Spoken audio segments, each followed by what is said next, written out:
sa isang game. So sa mundo nila, feeling ko isa siya sikat din, na hindi man siya artista, pero sikat siyang game. So I think doon ako nakaka-relate sa kanya. As an actor na nilook up ng maraming tao din sa acting ko.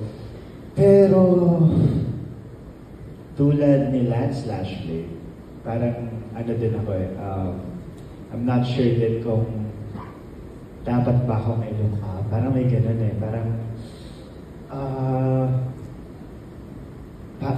parang ganun ko siya nakikita Parang ano ba yung dapat ika-look up sa akin ng mga tao? I mean, sa acting, but parang nakakahiya pa rin for me. Parang hindi.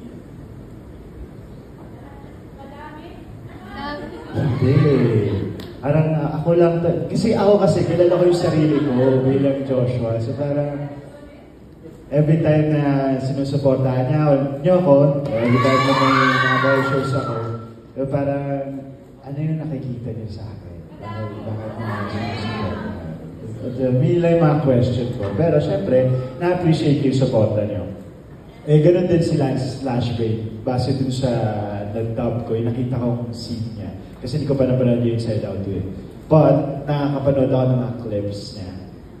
And dun sa scene niya, parang hindi rin siya sigurado ata na kung bakit siya yata yung pinili or bakit isa siya sa pinili na favorite character hindi siya ganun kalakas na character. Parang yung special power niya parang umiikot lang siya tapos sobrang walang kwenta binubuntol niya lang.